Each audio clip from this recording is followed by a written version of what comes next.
En el espacio de la entrevista de Curul 85 nos encontramos con David Henneberger, director de proyectos para Centroamérica de la Fundación Friedrich Naumann para la Libertad, a quien le doy la bienvenida en este espacio.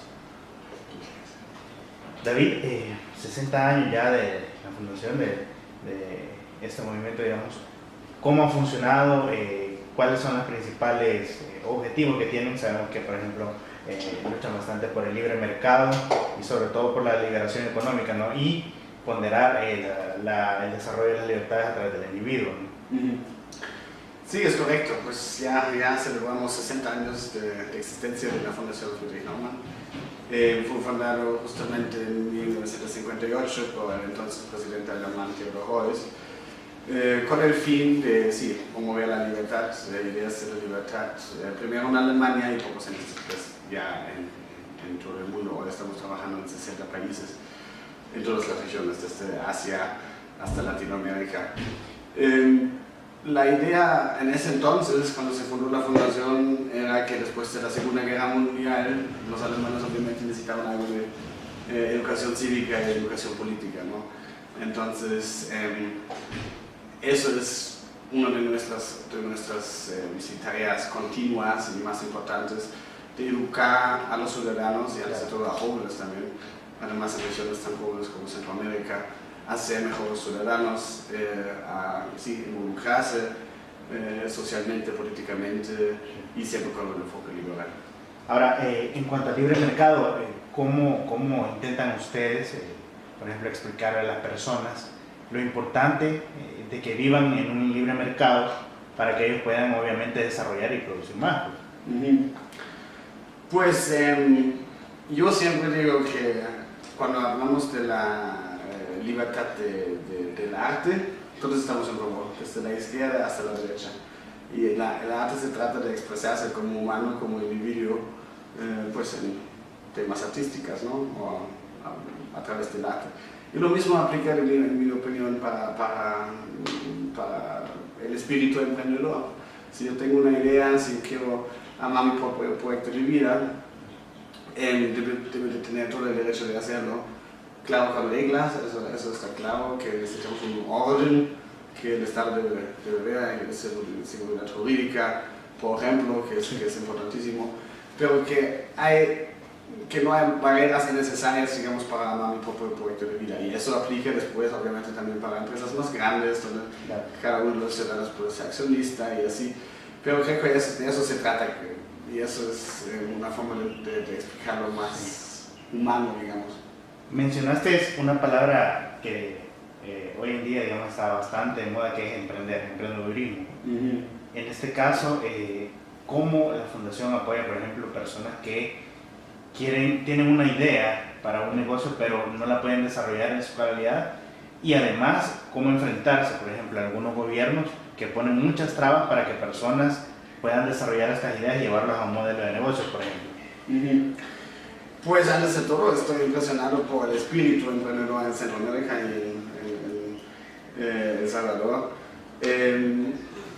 Específicamente también en cooperación con Alemania, ¿no? Alemania es un país más desarrollado económicamente, pero la gente dura mucho más y realmente vale la pena aprender, tomar riesgo y así. No veo tanta preocupación en ese sentido en la región, a veces por necesidad, claro, pero también por actitud.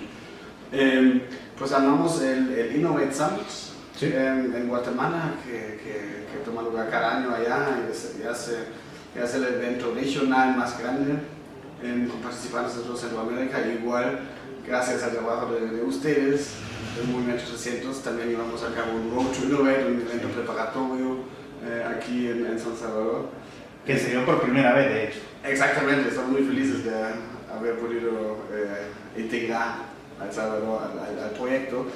Y básicamente estamos ofreciendo la plataforma. Nosotros como fundación no somos expertos en emprendimiento, en marketing, en finance, en business models y así, pero damos la plataforma. Entonces invitamos a expertos de todas esas áreas para motivar a los jóvenes que estén presentes en esos eventos para que realicen sus proyectos. Vivir de las experiencias de los demás también vale mucho la pena, ¿no? También el acceso al financiamiento en la región, sea microfinance o lo que sea inversionistas establecidos de los países aquí. Eso podemos ofrecer, eso lo estamos haciendo. De acuerdo. Ahora hablemos un poco de la Alianza para Centroamérica. ¿Qué implicaciones tiene? Organizaciones de la sociedad civil que defienden la libertad están involucradas en este proyecto y qué impacto tiene para la región. Sí, es un tema muy importante porque creo que es obvio que los países centroamericanos comparten en general los mismos retos. A veces un país está un poco más adelante, y otro más atrás, y en otro tema otro es más adelante y otro más atrás. Entonces hace 5 años ya casi nos reunimos con todas nuestras contrapartes de la región y fundamos la Alianza para Centroamérica para trabajar los temas más urgentes desde nuestra perspectiva y que son justamente el tema de emprendimiento y desarrollo local, económico local, el tema de educación, reformas en los sistemas educativos, iniciativas privadas en los sistemas educativos y capacitación de jóvenes, porque Centroamérica es una de las regiones más jóvenes del mundo y nosotros estamos convencidos que es una bomba de tiempo para el desarrollo económico, democrático, liberal en la región si no logramos que más y más jóvenes tengan mejor educación, que tengan más acceso pues sí, a oportunidades para emprender, a involucrarse en la política, porque si no el próximo populista está atrás de la próxima esquina. Y en este país tenemos esa característica, ¿no? La población juvenil es bastante grande, pero desgraciadamente no encuentran los espacios primero donde desarrollar. Si no hay ni siquiera empleo formal, digamos, tampoco encuentran los espacios necesarios para emprender. Tienen una idea, un proyecto muy bueno, pero se cae en el momento en que no tienen dónde desarrollarse. Entonces me imagino que también para eso es la Alianza para Centroamérica. Sí, justamente, exactamente, ofrecer esos espacios, abrir puertas mentales, digamos, o vidrios mentales para que los jóvenes tengan una idea cómo avanzar en la vida. Y un punto desde la perspectiva liberal creo que es muy importante. Como liberales estamos convencidos que hay autorresponsabilidad, ¿no?, de las personas, pero también es cierto que las personas primero necesitan un cierto set de herramientas para tomar responsabilidad por su propia vida, educación, ¿no?, acceso a educación, también a ideas y a un mundo cultural que está a favor del emprendimiento, por ejemplo, de una carrera profesional. Eso es importante, y además en Centroamérica y Latinoamérica, donde la desigualdad es tan grande, ¿no?, que grandes partes de los jóvenes no tengan acceso a esas cosas. Entonces estamos apoyando a minimizar esa sí. Claro. Ahora, mencionabas un poco que los cambios se generan, por ejemplo, a través de reformas. Y con reformas obviamente involucramos al Estado, ¿verdad? ¿Y qué papel jugaría en todo caso el Estado en estas políticas o en estas características para que se dé al final un empoderamiento y las personas puedan ser responsables, como lo mencionabas tú antes? Pues sí, creo que para los liberales es importante de encontrar el rol y el tamaño óptimo del Estado, ¿no? Se habla mucho de un tamaño mínimo, no estoy tan de acuerdo con eso. Creo que se trata más bien de un tamaño óptimo del Estado. ¿No? Creo que hay algunas cosas que un Estado debe organizar, entre ellas como el sistema de seguridad, que también es súper importante aquí en el país, ¿no?, en toda la región. También el tema de educación, no digo que no es importante tener iniciativas privadas, pero si nadie lo hace, es la responsabilidad del Estado de garantizar cierto nivel de educación para los ciudadanos, para los jóvenes.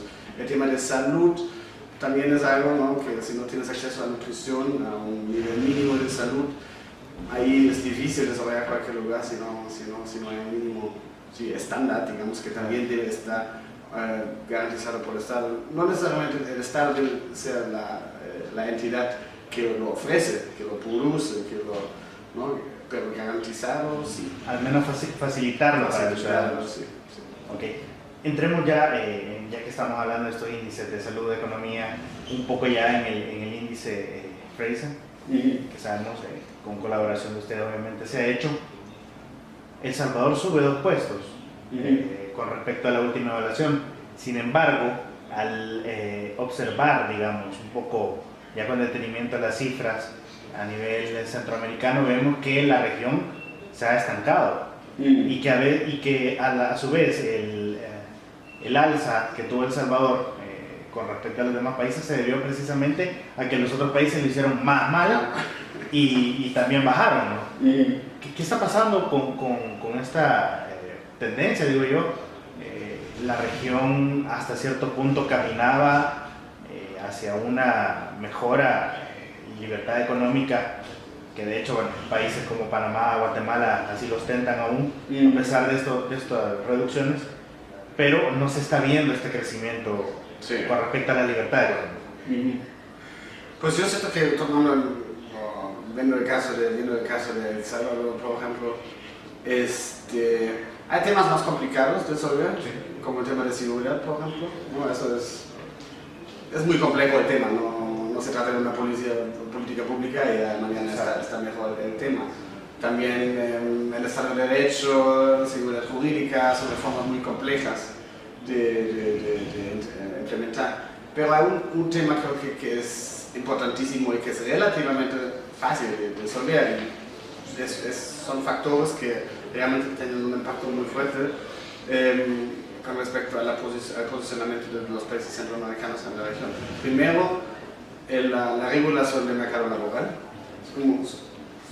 Todos los países centroamericanos están pésimos en esos puntos y sorprende porque hay mucho empleo informal, ¿no? Entonces todas esas regulaciones ni aplican para una gran cantidad de ciudadanos y es el típico problema de insider-outsider, ¿no? Solo sirve para los que están dentro del mercado laboral y no para los que están afuera. Entonces eso es relativamente fácil, digo relativamente fácil porque obviamente hay fuerzas importantes, sindicatos y así que están en contra de eso, pero no se trata de reformas súper complejas de eliminar esas regulaciones. Y la segunda parte es la regulación, sí, en el tema de emprendimiento y también en el tema de exportaciones y importaciones. Es muy chistoso, digamos, ¿no? Que en El Salvador es más barato importar que exportar. Eso no tiene sentido si un país quiere exportar y quiere generar mayores ganancias por crecimiento del sector exportador. Entonces, eso también son cosas que no son tan ideológicas, ¿no? Sí. Hay ciertos intereses, ok, pero no es la gran batalla ideológica entre la izquierda y la derecha si bajamos costos de exportación, por ejemplo, ahí hay frutas bajas que debe implementar la región, creo yo. Claro. Por ejemplo, llama la atención si en algún momento en este índice estuvimos en el puesto número 67 y ahora estamos en el puesto 162, habría que evaluar, ¿no? Qué cosas se dejaron de hacer y qué cosas se hicieron mal también para por lo menos regresar al top 100, diría yo, teniendo en cuenta de que otros países lo están haciendo muy bien, ¿no? ¿Qué ejemplos debería tomar El Salvador con respecto a la región? Y si no se quiere con la región, sino a otros países, que muchas veces los ejemplos pueden ser demasiado amplios, es decir, las realidades no son relativas en países muy desarrollados, sin embargo hay cosas que sí se pueden hacer puntuales, y tú lo mencionas con respecto a, por ejemplo, que no son temas ideológicos, sino de simple administración, por ejemplo. Pues yo creo que uno de los temas más importantes, y ahí hay avances, y es una buena historia que salió recientemente, es el tema de la Unión Aduanera, ¿no? del Triángulo Norte, que es un paso muy importante para avanzar el tema del comercio internacional, para hacer más grandes los mercados, porque de eso se trata también, ¿no? que las empresas tienen mercados más grandes al mismo costo a la mano, porque solo así las empresas pueden crecer y ofrecer costos competitivos por los efectos de escala. Y esas son las historias que hay que contar más, y tiene obviamente como alemán tiene pues el modelo es el modelo europeo, ¿no? Que la Unión Europea, que es el libre mercado más grande del mundo hoy en día. Y creo que en ese camino debe caminar Centroamérica. Ahora, mucho depende también, y este sí creo que es un tema un poco ideológico, las relaciones con las que el país, o las relaciones que establece el país con otras naciones, en el sentido de que fue hablando precisamente del reciente acuerdo diplomático, porque todavía no es un tratado de libre comercio que se ha hecho con China, en detrimento de China-Taiwán, que era uno de los principales socios comerciales que tenía el país. Sí. ¿Cómo estas cosas pueden impactar negativamente si se hace más pensando en un tema ideológico? Tenemos ejemplos muy más cercanos, si queremos, como Venezuela, Nicaragua, que incluso el gobierno en este país sigue apoyando. ¿Cómo impacta negativamente esta situación con respecto al libre comercio, por ejemplo, que se puede tener con estos países? Pues sí, es una cuestión compleja, ¿no? Es una pregunta compleja. Yo creo que sí, las tareas hay que hacer las tareas en casa. Y yo también estoy convencido que pues el comercio entre naciones democráticas es mucho más sustentable por los mismos sistemas políticos, ¿no? Que garantizan más que otro sistema un desarrollo económico en paz, de eso se trata también. Entonces un enfoque en la Unión Europea, América del Norte, pero también la Alianza del Pacífico, que en un momento podría ser interesante para El Salvador, es más estable. Sin embargo, obviamente China es un mercado increíble, es un mercado creciente y importantísimo, entonces nadie puede negarse de negociar de cierta forma con China, pero obviamente también China tiene sus intereses muy fuertes en la región, ¿no? Correcto. Sobre todo los aduaneros y portuarios, ¿no? Que es algo que me parece que ya se está tratando. Ahora, ¿qué hallazgos, aparte de lo que ya mencionaste en materia aduanera, qué otros hallazgos positivos tiene, por ejemplo, el ascenso de El Salvador en estos 2 puestos en el índice? ¿Qué otras cosas se están haciendo bien para que El Salvador haya subido estos 2 peldaños, por ejemplo? Pues tendría que verificar los datos exactos, pero un punto muy importante donde El Salvador es entre los mejores países en el mundo es la estabilidad de la moneda, claro, la dolarización, muy poca inflación, muy estable, ¿no? Eso es muy importante. Sí, también el tema de libre comercio, de hecho, aunque hay algunas fallas, como mencionaba, ¿no? que las exportaciones son más caras que las importaciones, pero aparte de eso, El Salvador ha mantenido una posición muy fuerte en el tema de libre comercio, también en comparación con otros países en la región. Creo que Panamá está mejor, pero aparte de eso, El Salvador está muy bien. Entonces, no sé si esos son los puntos que exactamente han provocado Sí, en el índice, por ejemplo, se refleja curiosamente, el tamaño del gobierno también como uno de los positivos, porque aparentemente no creció mucho. Sí. Tengo algunas reservas con respecto a eso, porque tenemos un estado demasiado grande, ¿no? Y que tiene un objetivo claro, que es sencillamente el financiamiento por un gobierno, pues. Pero, sin embargo, sí, a comparación de otras regiones es uno de los mejores. Perdón, de otros países de la región es uno de los mejores. Claro.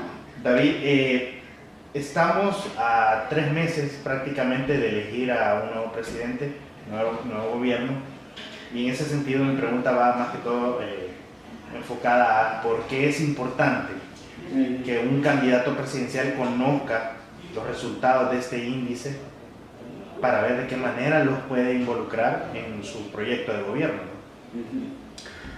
¿no? No, creo que es importantísimo, y aquí con ustedes básicamente, ¿no? El equipo de Cuba 88 y también el tema del Movimiento Centro, que es un producto del Movimiento 300, ahí hay mucha expertise, porque ustedes han contribuido al reporte, ustedes han escrito la parte de El Salvador. Yo creo que yo siempre digo, a veces los socialistas en Latinoamérica están como muy a favor del modelo escandinavo, ¿no? del socialismo. Que de hecho lo citan bastante como lo citan mucho y no lo entienden, porque los socialdemócratas, así los llamamos los socialdemócratas, ellos entienden que primero la empresa privada, la economía libre tiene que ganar el dinero que después un Estado tal vez puede repartir. No, ahí empiezan las las luchas ideológicas en países escandinavos, en Alemania, pero la izquierda moderada, la izquierda con razón, entiende que siempre se gana primero el dinero en la economía privada, y eso es muy importante. Entonces, creo que los candidatos de izquierda, derecha, centro, lo que sea, pueden o deberían ver ese hecho, y después se pueden pelear de que cuánto deberían repartir, claro, así. Claro. No, eso es un debate razonable, digamos, en el mundo democrático. Nosotros como liberales estamos más inclinados a una cosa, pero no quiere decir que la otra es completamente out of control. Pero eso es importante, ¿no? Que el Estado debe garantizar un marco favorable para la empresa privada, para primero poder ganar las ganancias en un país, tanto para lo que quiere el sector privado como para la recaudación de fondos públicos. Es un win-win de hecho para todos. Bueno, sabemos que menos impuestos normalmente son también favorables para el crecimiento económico, pero hay cosas peores, ¿no? Hay cosas peores cuando no hay seguridad jurídica, es muy complicado atraer mucha inversión extranjera, porque eso es lo que realmente buscan los países. No solo es el costo, sino también la seguridad de la inversión, el tema de seguridad, el tema de las regulaciones, como hablamos del trabajo. Esas son cosas que sí realmente importan, y sí, el tema del libre comercio. Y creo que todos los candidatos deberían tomar en cuenta esas realidades económicas y como digo, y después por pelearse la repartición de los fondos públicos. Ok, David, gracias por estar en el espacio de la entrevista de Curul 85. Sabemos que tienes más eventos por delante y te agradecemos por estar aquí en el espacio. Muchísimas gracias por la oportunidad. Si un país quiere exportar y quiere generar mayores ganancias por crecimiento del sector exportador, entonces eso también son cosas que no son tan ideológicas, ¿no? Sí. Hay ciertos intereses, ok, pero no es la gran batalla ideológica entre la izquierda y la derecha. Si bajamos costos de exportación, por ejemplo, ahí hay frutas bajas que debe implementar la región, creo. Claro. Por ejemplo, llama la atención si en algún momento en este índice estuvimos en el puesto número 67 y ahora estamos en el puesto 162, habría que evaluar, ¿no?, qué cosas se dejaron de hacer, qué cosas se hicieron mal también, para por lo menos regresar al top 100, diría yo, teniendo en cuenta de que otros países lo están haciendo muy bien, ¿no? ¿Qué ejemplos debería tomar El Salvador con respecto a la región? Y si no se quiere con la región, sino a otros países, que muchas veces los ejemplos pueden ser demasiado amplios, es decir, las realidades no son relativas en países muy desarrollados, sin embargo hay cosas que sí se pueden hacer puntuales, y tú lo mencionas con respecto a, por ejemplo, que no son temas ideológicos, sino de simple administración, por ejemplo. Pues yo creo que uno de los temas más importantes, y ahí hay avances, y es una buena historia que salió recientemente, es el tema de la Unión Aduanera, ¿no?, del Triángulo Norte, que es un paso muy importante para avanzar el tema del comercio internacional, para hacer más grandes los mercados, porque de eso se trata también, ¿no?, que las empresas tienen mercados más grandes al mismo costo a la mano, porque solo así las empresas pueden crecer y ofrecer costos competitivos por los efectos de escala. Y esas son las historias que hay que contar más, y tiene obviamente como alemán tiene pues el modelo es el modelo europeo, ¿no?, de la Unión Europea, que es el libre mercado más grande del mundo hoy en día. Y creo que en ese camino debe caminar Centroamérica. Ahora, mucho depende también, y este sí creo que es un tema un poco ideológico, las relaciones con las que el país, o las relaciones que establece el país con otras naciones, en el sentido de que estoy hablando precisamente del reciente acuerdo diplomático, porque todavía no es un tratado de libre comercio que se ha hecho con China, en detrimento de China-Taiwán, que era uno de los principales socios comerciales que tenía el país. Sí. ¿Cómo estas cosas pueden impactar negativamente si se hace más pensando en un tema ideológico tenemos ejemplos más cercanos, si queremos, como Venezuela, Nicaragua, que incluso el gobierno en este país sigue apoyando, ¿cómo impacta negativamente esta situación con respecto al libre comercio, por ejemplo, que se puede tener con estos países? Pues sí, es una cuestión compleja, ¿no? Es una pregunta compleja. Yo creo que sí, las tareas hay que hacer las tareas en casa. Y yo también estoy convencido que pues el comercio entre naciones democráticas es mucho más sustentable por los mismos sistemas políticos, ¿no? Que garantizan más que otro sistema un desarrollo económico en paz, por eso se trata también. Entonces, un enfoque en la Unión Europea, América del Norte, pero también la Alianza del Pacífico, que en un momento podría ser interesante para El Salvador, es más estable. Sin embargo, obviamente China es un mercado increíble, es un mercado creciente y importantísimo, entonces nadie puede negarse de negociar de cierta forma con China, pero obviamente también China tiene sus intereses muy fuertes en la región, ¿no? Correcto. Sobre todo los aduaneros y portuarios, ¿no? Que es algo que me parece que ya se está tratando. Ahora, ¿qué hallazgos, aparte de lo que ya mencionaste en materia aduanera, qué otros hallazgos positivos tiene, por ejemplo, el ascenso de El Salvador en estos 2 puestos en el índice? ¿Qué otras cosas se están haciendo bien para que El Salvador haya subido estos 2 peldaños, por ejemplo? Pues tendría que verificar los datos exactos, pero un punto muy importante donde El Salvador es entre los mejores países en el mundo es la estabilidad de la moneda, claro, la dolarización, muy poca inflación, muy estable, ¿no? Eso es muy importante. Sí, también el tema de libre comercio, de hecho, aunque hay algunas fallas, como mencionaba, ¿no? que las exportaciones son más caras que las importaciones, pero aparte de eso, El Salvador ha mantenido una posición muy fuerte en el tema de libre comercio, también en comparación con otros países en la región. Creo que Panamá está mejor, pero aparte de eso, El Salvador está muy bien. Entonces, no sé si esos son los puntos que exactamente han provocado